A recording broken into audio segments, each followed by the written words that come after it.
কৃষ্ণনগরে বিজেপি প্রার্থীদের মনোনয়নে উত্তেজনা তৈরি হলো। বিজেপি কর্মীদের সঙ্গে পুলিশের বচসা হয়। কৃষ্ণনগর সরকারি কলেজের মাঠে যখন বিজেপি প্রার্থীরা তারা মনোনয়নের জন্য যাচ্ছিলেন সেই সময় উত্তেজনা তৈরি হয়।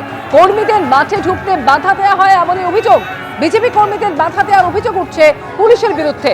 আর সেই সময় পুলিশের সঙ্গে বচসায় জড়িয়ে পড়েন বিজেপি কর্মীরা, জানিয়ে মাঠে তুমুল উত্তেজনা তৈরি হয়।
ভোটের মুখে হলদিয়ায় বিজেপি কর্মী রহস্য মৃত্যু। হলদি নদীর ধার থেকে তার দেহ উদ্ধার হয়েছে বলে জানা যাচ্ছে। আমি আরো বিস্তারিত এই নিয়ে জানবো, সরাসরি কথা বলবো। বিটন চক্রবর্তী আমাদের প্রতিনিধি রয়েছেন। বিটন, কি জানতে পারছো? এই বিজেপি কর্মীর মৃত্যু হলো কিভাবে? দেখো, পরিবারের থেকে যেটা অভিযোগ করে বলা হয়েছে যে গতকাল বিকেল থেকে কিন্তু তিনি নিখোঁজ ছিলেন, মহাদেব বিশ্বাস যার নাম, এবং আজকে দুপুরবেলা তিনি যখন এই হলদি নদীর ধারে তিনি যখন ঘাস কাটতে আসেন তখনই দেখতে পান যে তার দেহটি সেখানে পড়ে রয়েছে এবং পরিবারের দাবি তার দেহে একাধিক আঘাতের চিহ্ন রয়েছে এবং স্থানীয় বিজেপি নেতৃত্ব তারা দাবি করছেন যে এই তাকে খুন করা হয়েছে এবং এই খুনের পেছনে তৃণমূল কংগ্রেসের আশ্রিত দুষ্কৃতীরা রয়েছে। যদিও তৃণমূল কংগ্রেসের তরফ থেকে কিন্তু সেই অভিযোগ অস্বীকার করা হয়েছে এবং তাদের বক্তব্য যে কি কারণে মৃত্যু হয়েছে সেটা ময়নাতদন্ত রিপোর্ট হাতে এলেই বোঝা যাবে। পুলিশ কিন্তু ইতিমধ্যেই দেহ উদ্ধার করে নিয়ে গেছে এবং ময়নাতদন্তের জন্য পাঠিয়েছে। স্বাভাবিকভাবে এই দেহ উদ্ধারকে ঘিরেই কিন্তু শুরু হয়েছে চাঞ্চল্য। শুভ্রজিৎ, ধন্যবাদ বিটন। আমি নৌকা দেখতে গেছে, মানে টাউনশিপে আমাকে নৌকা থাকে, মানে মেঘলাই আছে, দেখ গেছে উপরে তুলাই আছে নৌকা। এই তো এসে আমি তো ঘাস কাটতে এসে দেখি মারা হয়ে পড়ে আছে। কি হয়তো খুন করেছে মানুষটা, ছাড়া আর কি। আপনার স্বামী কি কোনো পার্টি করতেন? পার্টি অত কোনো জায়গায় যায়নি, এইবার গেছে, নাহলে কোনোবার যায়নি। সে বিজেপিতে গেছে এবারটা। তাই কি যেন শাস্তি হয়, জানো, তাই কি যেন শাস্তি হয়। তার তো এখানে কেউ নেই তো। তার আমার নাম মিতালি বিশ্বাস। ভোটের মুখে 13 বছর পর জেল মুক্তি ঘটতে চলেছে সারদা কর্তা সুদীপ্ত সেনের। বারাসাত থানার করা দুটি মামলাতেও জামিন পেয়ে গেলেন সুদীপ্ত সেন। দেশ জুড়ে 389টি মামলা তার বিরুদ্ধে হয়েছিল, 387টি মামলাতেই জামিন পেয়ে গেছিলেন সুদীপ্ত সেন। শুধু দুটি মামলায় জামিন ছিল না, দুটি মামলার ক্ষেত্রে জামিনের আবেদন মঞ্জুর করেছে কলকাতা হাইকোর্ট। অর্থাৎ আগামীকালই আইনজীবীদের একটা বড় অংশের মতে জেল মুক্তি ঘটতে চলেছে সুদীপ্ত সেনের। এর ফলে সুদীপ্ত সেনের জেল মুক্তির আর কোনো আইনি বাধা রইল না। আমি আরো বিস্তারিত জানবো, সরাসরি সৌভিক মজুমদার আমাদের প্রতিনিধি রয়েছেন। তার মানে সব ঠিকঠাক থাকলে সৌভিক, আগামীকালই 13 বছর পর ভোটের ঠিক মুখে জেল মুক্তি ঘটতে চলেছে সারদা কর্তার। দেখো, একদমই কলকাতা হাইকোর্টের তরফ থেকে এখনো পর্যন্ত যে শর্তগুলো দেওয়া হয়েছে সেই শর্ত পূরণ করতে পারলে সারদা কর্তা সুদীপ্ত সেন তিনি আগামীকাল জেল থেকে বেরোতে পারেন, সেই সম্ভাবনাই কিন্তু এই মুহূর্তে প্রবল। এখন তুমি জানো যে কলকাতা হাইকোর্টের তরফ থেকে আজকে যে শর্ত দেওয়া হয়েছে সেই শর্তে বলা হয়েছে যে 5,000 টাকার বন্ডে তার এই জামিনের আবেদন মঞ্জুর করা হলো। তার পাশাপাশি তাকে বলা হয়েছে এই ইনভেস্টিগেশনের ক্ষেত্রে তাকে সব রকমভাবে সাহায্য করতে হবে, তাকে পাসপোর্ট জমা রাখতে হবে, তাকে থানায় গিয়ে হাজিরা দিতে হবে এবং ট্রায়ালের সময় বলা হয়েছে যে প্রত্যেক দিন ট্রায়ালের সময় তাকে ফিজিক্যালি বা ভার্চুয়ালি তাকে হাজিরা দিতে হবে। এই সমস্ত শর্ত আরোপ করে তার জামিনের যে আবেদন ছিল সেই জামিনের আবেদন আজকে কলকাতা হাইকোর্টের তরফ থেকে মঞ্জুর করা হয়েছে।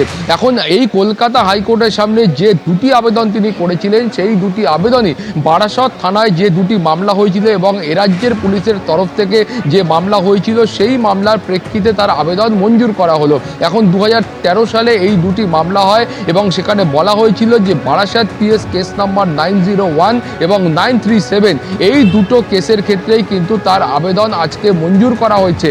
এবং সেখানে প্রথমত তাদের আইনজীবী অর্থাৎ অভিযুক্ত পক্ষের যারা আইনজীবী ছিলেন, সুদীপ্ত সেনের যারা আইনজীবী ছিলেন, তাদের বক্তব্য ছিল এর ক্ষেত্রে যে প্রথম মামলা ছিল সেই প্রথম মামলার ক্ষেত্রে 2014 সালে পুলিশের তরফ থেকে একটা চার্জশিট পেশ করা হয়, কিন্তু সেই চার্জশিট পেশ করার পরে আইন মোতাবেক অভিযুক্ত পক্ষের যে ডকুমেন্ট প্রাপ্য থাকে সেই ডকুমেন্ট কিন্তু 1 দশকের বেশি সময় কেটে যাওয়ার পরেও তারা এখনো পর্যন্ত হাতে পাননি। ফলে এই গোটা মামলার যে বিচার প্রক্রিয়া কবে সেটা গিয়ে সম্পূর্ণ হবে সেটা এখনো পর্যন্ত নিশ্চিত নয়। 1, 2 বলা হয়েছিল যে এই বারাসত থানার দ্বিতীয় যে কেস রয়েছে সেই দ্বিতীয় কেসের এখনো পর্যন্ত যে পুলিশের কাছে অরিজিনাল ডকুমেন্ট ছিল সেই অরিজিনাল ডকুমেন্ট কিন্তু মিসিং হয়ে গিয়েছে, অরিজিনাল ডকুমেন্ট হারিয়ে গিয়েছে।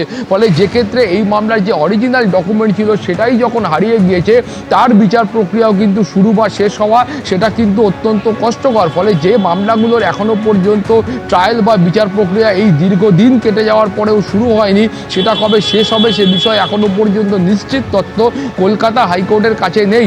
এছাড়াও তুমি জানো যে এই গোটা ঘটনার পরে যখন দেশ জুড়ে মামলা হয় তখন কিন্তু সারদাকর্তা সুদীপ্ত সেন এবং তার প্রতিষ্ঠানের বিরুদ্ধে গোটা দেশ জুড়ে 389টা মামলা হয়েছিল, যার মধ্যে 77টা মামলা সিবিআই এর তরফ থেকে করা হয়েছিল। ফলে তুমি বুঝতে পারছো যে এই সিবিআই এর তরফ থেকে যে মামলাগুলো করা হয়েছিল কলকাতা হাইকোর্টের কাছে এই বক্তব্যটাও স্পষ্ট করে বলা হয়েছিল যে এতদিন কেটে যাওয়ার পরেও সিবিআই এর সেই মামলাগুলোর ক্ষেত্রেও এখনো পর্যন্ত ট্রায়াল বা বিচার প্রক্রিয়া শুরু হয়নি। ফলে এক কথায় বলা যায় যে অভিযুক্ত পক্ষ অর্থাৎ সুদীপ্ত সেনের আইনজীবীদের বক্তব্য হলো যে কোনো মামলার ক্ষেত্রেই কিন্তু কার্যকরীভাবে ট্রায়াল বা বিচার প্রক্রিয়া এখনো শুরু করা সম্ভব হয়নি। ফলে একটা ঘটনা ঘটে যাওয়ার 13 বছর পরেও যে মামলাগুলোর বিচার প্রক্রিয়াটাই শুরু করা যায়নি তার শেষ কিন্তু অন্তহীন বলে তারা মনে করছেন বা শেষ কোথায় সেটা কিন্তু তারা বুঝতে পারছেন না। ফলে কলকাতা হাইকোর্টের কাছে তাদের আবেদন ছিল যে সুদীপ্ত সেন তিনি এই মুহূর্তে শারীরিকভাবে অত্যন্ত অসুস্থ, তার চিকিৎসার প্রয়োজন রয়েছে, কিন্তু তার চিকিৎসাও ঠিকঠাকভাবে হচ্ছে বলে তারা মনে করছেন না। ফলে সেই কারণে অবিলম্বে যে কোনো শর্তে তার জামিনের আবেদন মঞ্জুর করা হোক সেইটা কিন্তু তাদের কলকাতা হাইকোর্টের কাছে মূল বক্তব্য ছিল।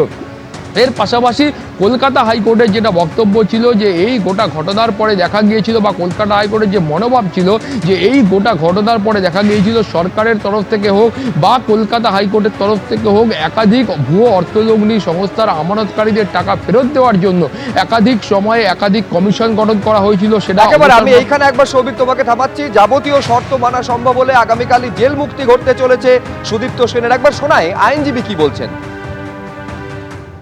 এখনো পর্যন্ত যতটুকু হয়েছে জজ সাহেব সমস্ত কিছু দেখেছেন, বেশ কিছু জিনিস বলেছেন, যেমন হচ্ছে উনি কোনো রকমভাবে ফার্দার যে সমস্ত কাজগুলো আছে আগে যে সমস্ত অ্যালিগেশন রয়েছে ওরকম টাইপের কোনো ধরনের কাজের সঙ্গে ইনভলভ হতে পারবেন না। ওনাকে ওনার পাসপোর্টটাকে সারেন্ডার করতে হবে। এছাড়া বাদবাকি যেগুলো থাকে নর্মাল কন্ডিশন। এখনো পর্যন্ত হিসেব মতো 2টো মামলা বাকি ছিল। এই 2টো মামলাতে এখন আমাদের মহামান্য আদালত বেল দিয়েছেন।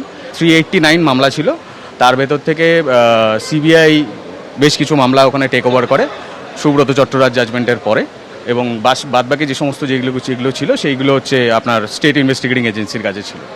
তারা এখন ইনভেস্টিগেশন করছিল, সবগুলোতেই সাবসিকুয়েন্টলি বেল হয়েছে। এই 2টো মামলা বাকি ছিল, সেই মামলাতে আজকে এখন বর্তমানে বেল। এবিপি আনন্দ এগিয়ে থাকে, এগিয়ে রাখে।